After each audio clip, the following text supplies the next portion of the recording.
11:06 y ya estamos de vuelta aquí en Déjate Caer para hablar un tema que ayer estuvo presente en todas las redes sociales. Probablemente a usted le llegó a su WhatsApp el link o directamente un video donde se escuchaba a un niño que gritaba y pedía ayuda. Después nos fuimos enterando que esta información venía y estos gritos venían desde una residencia del Sename. Hace solo algunos minutos, el vocero de gobierno Jaime Belolio anunció durante esta mañana que se va a investigar a fondo para saber qué es lo que realmente sucedió en esta grabación que fue captada por los vecinos de la residencia familiar Carlos Antúnez del Sename, en que se escuchan llantos y, como les decía, gritos de un niño. Para conversar sobre esto y qué está pasando en este momento con estos niños que están en estas residencias, vamos a conversar con Marcelo Sánchez, gerente general de la Fundación San Carlos de Maipo, un organismo que trabaja por el desarrollo positivo de la infancia. ¿Cómo estás, Marcelo? Bienvenido. Muy bien, Victoria. Muchas gracias por este espacio. Gracias a ti. Queríamos conversar contigo para que nos cuentes sobre esta situación en específico, qué información manejas sobre lo que pasó y sobre este video que se viralizó el día de ayer. A ver, yo creo que hay que ser prudente respecto de esperar los resultados de la investigación, pero por supuesto que este video impacta y uno, si quiere sacar algún elemento en positivo de todo esto, es la reacción que han tenido los vecinos de dar a conocer esta situación. Sí. Quizás el tema de viralizarlo puede vulnerar algunos derechos de precisamente los niños, pero ha sido necesario precisamente para poner de manifiesto que acá estamos en una situación que es grave. Se van a cumplir 5 años de la muerte de Lisette Villa en el CREAS de Galvarino por un procedimiento de contención. 5 años. Y parece que volviéramos el tiempo hacia atrás y nos encontráramos en una situación similar. Esta es una residencia modelo, es una residencia que se planteó precisamente para sustituir a los CREAS, que fueron grandes vulneradores de derechos de los niños de manera institucional, donde nos encontramos con situaciones gravísimas que también se han repetido en otros sistemas residenciales. O sea, piensa que el informe de la PDI que se hizo el año 2017, que se dio a conocer el año 2018, dio cuenta de más de 2.000 graves vulneraciones en casi la totalidad de las residencias, donde se encontraron más de 300 abusos sexuales en casi la totalidad de las residencias. Entonces, estamos viendo un síntoma que es tremendamente complejo, que después de 5 años todavía estamos teniendo estas situaciones. Esto no es muy distinto a lo que pasó en Macera el año pasado, en Biobío, donde finalmente no se cumplen los protocolos, entra carabineros, etcétera, etcétera. Marcelo, se tiene que investigar profundamente para poder determinar cuáles son los alcances. Te quiero preguntar, quiero ir como separando un poco los temas, ¿no es cierto? Más allá de la necesaria y urgente actualización de los procedimientos, sobre todo al interior de los Sename, que yo creo que es algo que también se pone nuevamente sobre la mesa acá, porque tú dices, recordamos el caso de Lisette Villa, retrocedemos en el tiempo, con las medidas de contención de niños que muchas veces han sido vulnerados, que tienen trastornos también emocionales y psicológicos y que requieren de abrazo, de mucho cariño. ¿Tú crees que este caso en particular se refiere a eso? Porque, te lo pregunto, la directora regional del Sename, Carla Leal, ayer estuvo, de hecho, en el recinto iniciando una investigación interna y en una primera instancia, dice ella, se trata de una desregulación de un niño, que uno dice, difícil de comprender. O sea, ¿qué significa este término y qué medidas se están aplicando precisamente para darle calma y paz a niños que están pasando por momentos y por situaciones emocionales y psicológicas que son súper complejas? Cata, yo creo que acá, ¿sabes qué? Por eso te digo que esto tiene algo de déjà vu. No sé si ustedes se acuerdan que lo primero que se mencionó cuando pasó la muerte de Lisette fue que ella había estado afectada de pena.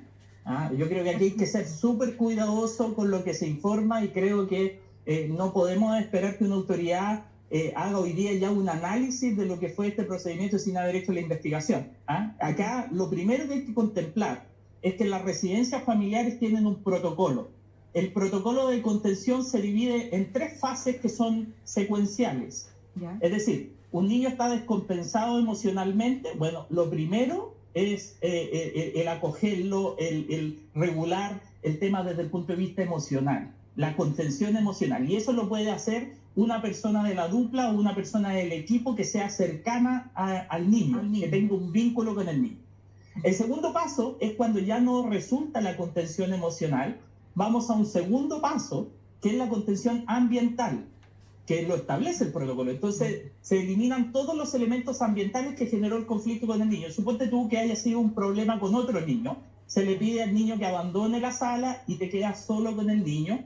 Incluso puedes llegar a cambiarlo de lugar, si es que el lugar está generando un efecto psicomotor, algún problema donde el niño está muy intranquilo, ponte tú que esté en un lugar abierto donde hay otros niños que lo están observando o alguien que lo está observando y se siente afectado, bueno, tú lo cambias de lugar.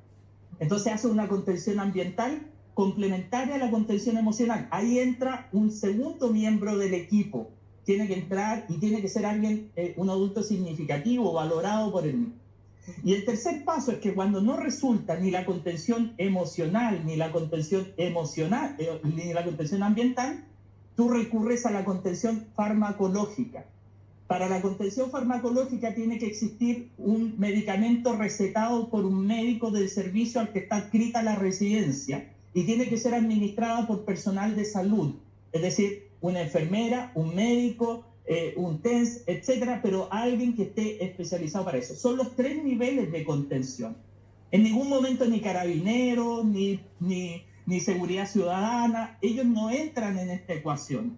Lo que entra en esta ecuación es personal de la residencia que mantiene un vínculo con el niño en estas 3 fases: la contención emocional, la contención ambiental y la contención farmacológica. Cuando el niño ni siquiera responde a esas 3, es el personal de salud el que lo traslada a un recinto de salud.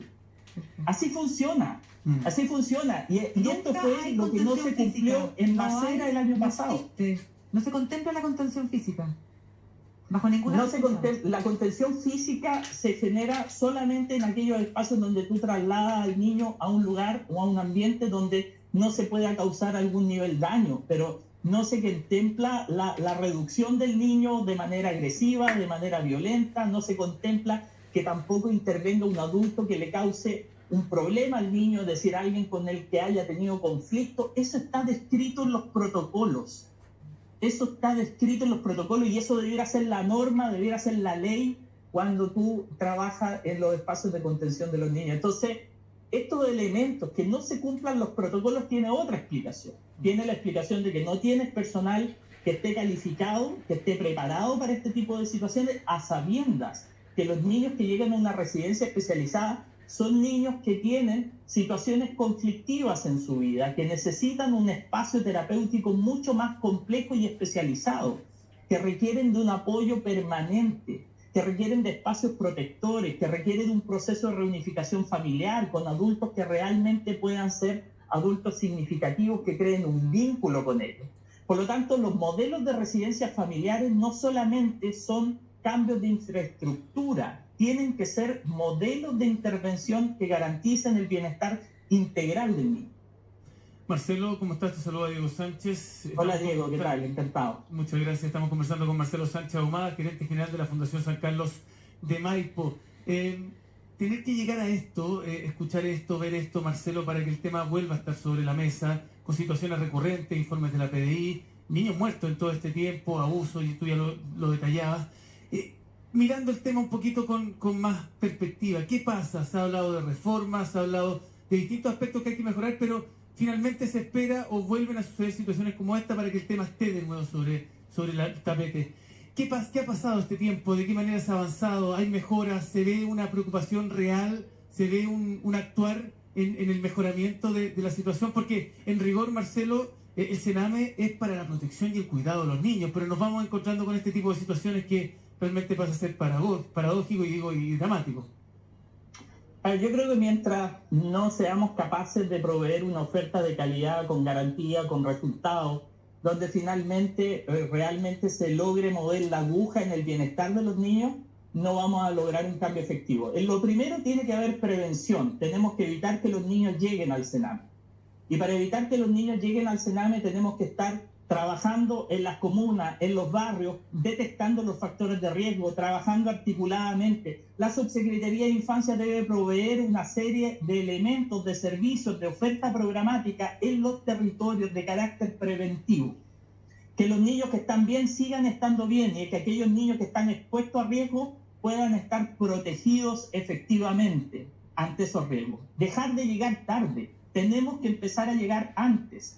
Pero sin dispositivos, sin oferta que realmente dé resultados, es imposible.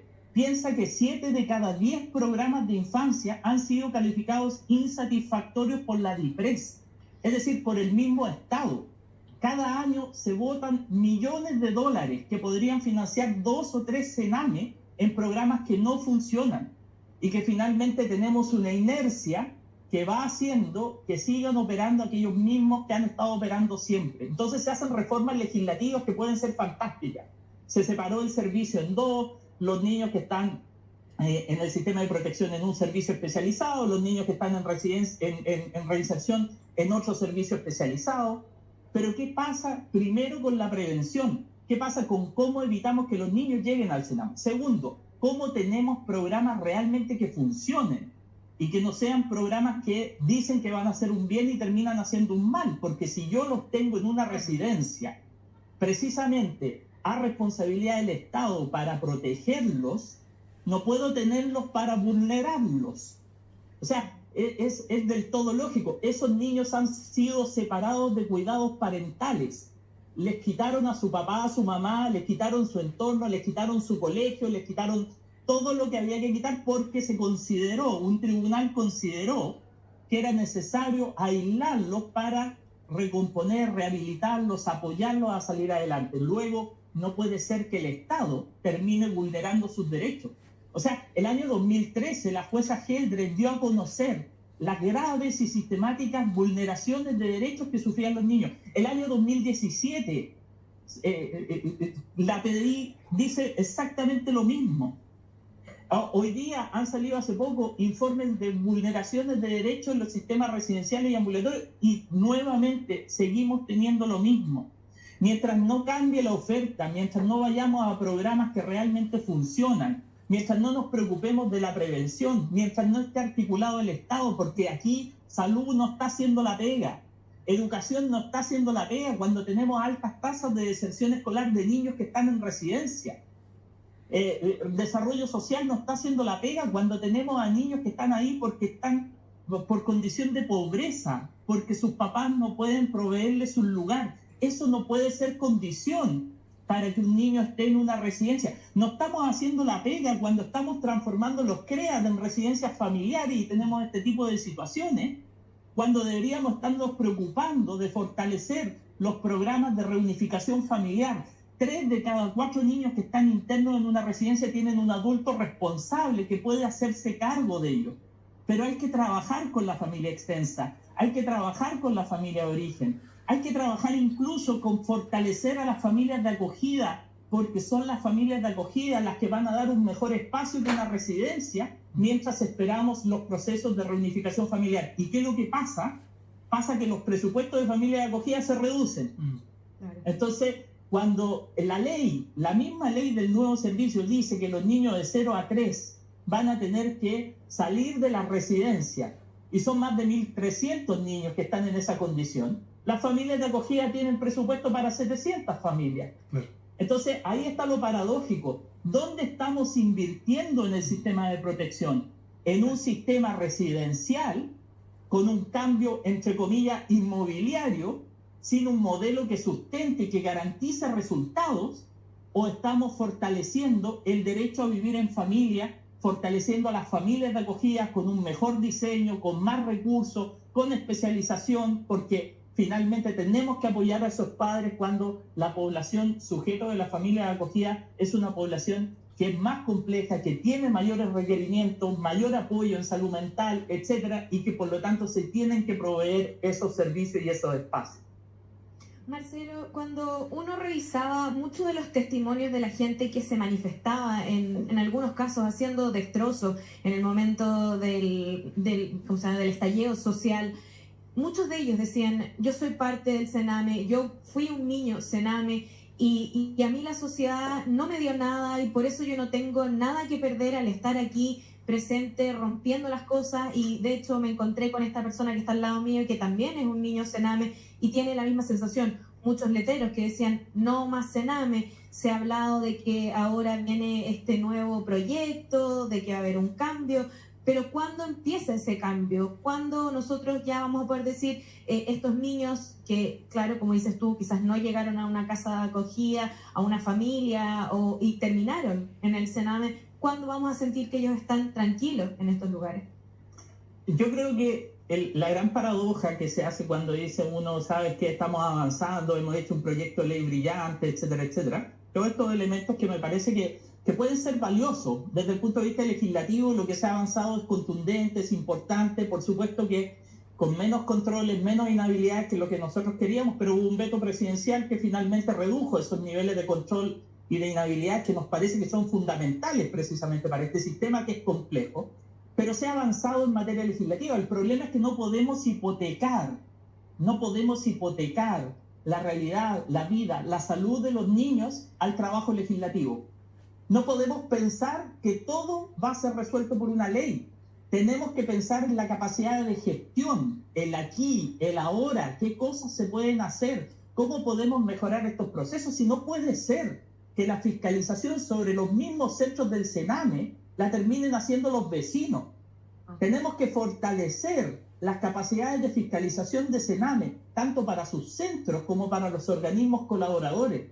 Tenemos que ser capaces de darnos cuenta que tenemos que anticiparnos, tenemos que llegar antes, tenemos que hacer que salud realmente esté preocupado de los niños. Yo felicito a la nueva directora de Sename, Rosario Martínez, que puso, por ejemplo, la prioridad en la vacunación de los niños en los centros de Sename. Yo creo que esa es una gestión importante, es una señal clara, pero así como ha puesto el foco en la vacunación, tenemos necesariamente que ponernos a hablar en serio de cómo mejoramos la gestión de lo que hay. Hoy día hay una urgencia y hay una labor también que tienen que cumplir los tribunales de familia al respecto. Ellos son responsables del bienestar de los niños, que ha sido delegada esa responsabilidad en un organismo de protección. Pero, por ejemplo, ¿qué pasa con los niños que desaparecen de la residencia?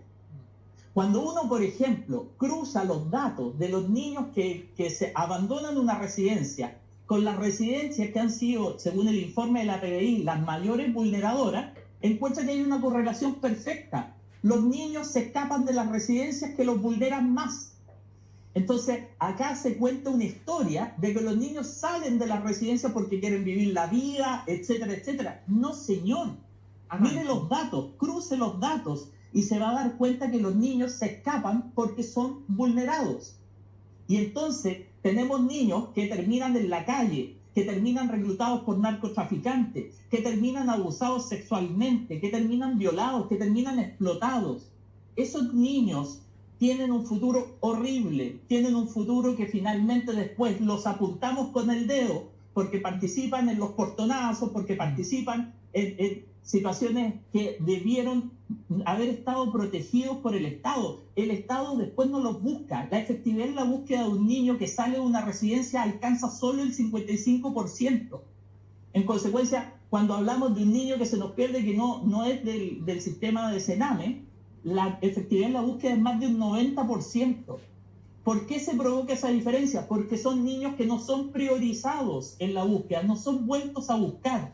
Esos niños hoy día están en riesgo físico, en riesgo emocional, están en riesgo de vida y poco importa lo que pase con ellos. ¿Se dan cuenta? Entonces, qué bueno que los vecinos se empiezan a activar y se empiezan a dar cuenta. Qué bueno que nosotros hoy día estemos nuevamente hablando de este tema.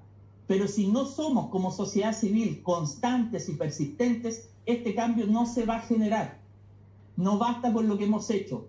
Tenemos que ponernos las pilas, tenemos que evitar llegar tarde, tenemos que llegar mucho antes y tenemos que fortalecer la prevención como el primer camino, pero una prevención basada en la evidencia, con resultados, con modelos que den garantía. Marcelo Sánchez, es súper gráfico tu relato. Tú además estás metido en una fundación que busca precisamente la recuperación de los niños. ¿Es posible hoy día salvar a un niño de esta realidad, de esa calle, de de ese personaje que uno se imagina en el portonazo, al cual uno le teme, ¿no es cierto?, pero también desconoce la historia que hay detrás. ¿Es posible recuperar hoy día esas vidas? Te lo voy a contar con una anécdota muy simple. A ver. Hace más o menos 6, 7 años atrás, yo fui a una población que estaba tomada por unos narcos, una población muy dura, en una zona acá, en la zona norte de Santiago, y un chico me apuntó con un arma. Un chico, o sea, yo tengo 4 hijos, y en esa época ese niño tenía la edad de mi hijo del medio, 11 años. Yo lo reté, fue mi reacción inmediata, lo reté, porque me estaba apuntando con un arma, y empecé a conversar con él inmediatamente. Después nos sentamos un rato al lado de un kiosco, le ofrecí una bebida, estuvimos tomando una bebida, y a los 5 minutos estaba hablando con mi hijo del medio. O sea, yo no estaba hablando con un niño que me estaba apuntando con una pistola, estaba hablando con un niño. Y esa es la realidad. Cuando te enfrentas a la realidad de estos niños necesitan afecto, necesitan contención, necesitan familia, necesitan escuela. Niños que son expulsados de su escuela y que cuando entran los apoderados hacen protesta porque no quieren que los niños, entre comillas, contaminen a sus otros niños. Si no les damos el espacio, no les damos la inclusión, no les damos la protección, si no nos preocupamos de ellos como personas, esto es imposible. Tenemos que fortalecer la familia, tenemos que fortalecer la comunidad, tenemos que fortalecer la escuela, crear factores protectores para ellos. En la medida que nosotros hacemos eso, que nos garantizamos eso, fíjense que nosotros hicimos un estudio el año 2015 sobre el desistimiento delictivo de los niños que habían pasado por Sename.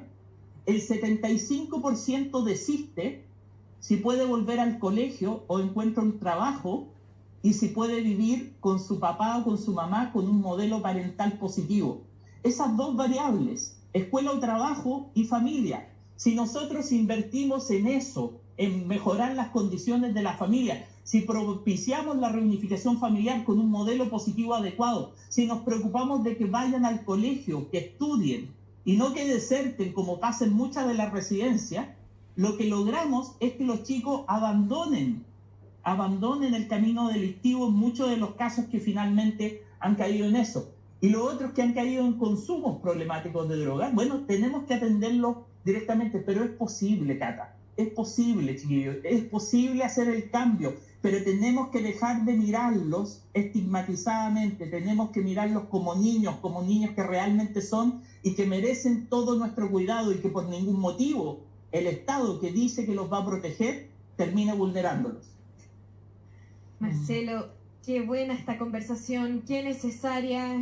Sabemos que es un tema que, pese a que ahora lo retomamos por el tema de este video que se viralizó en redes sociales, sin duda el Sename tiene que ser mejorado y vamos a seguir conversando contigo para saber qué podemos hacer como sociedad civil y también qué puede hacer la gente para seguir ayudando en este tema. Muchísimas gracias por haberte contactado con nosotros aquí en Déjate Caer. Muchas gracias a usted, Victoria, Cata, Diego. Muchas gracias por la conversación. Marcelo, que esté muy bien. Ahí estábamos con este tema, uno de los temas más relevantes del momento.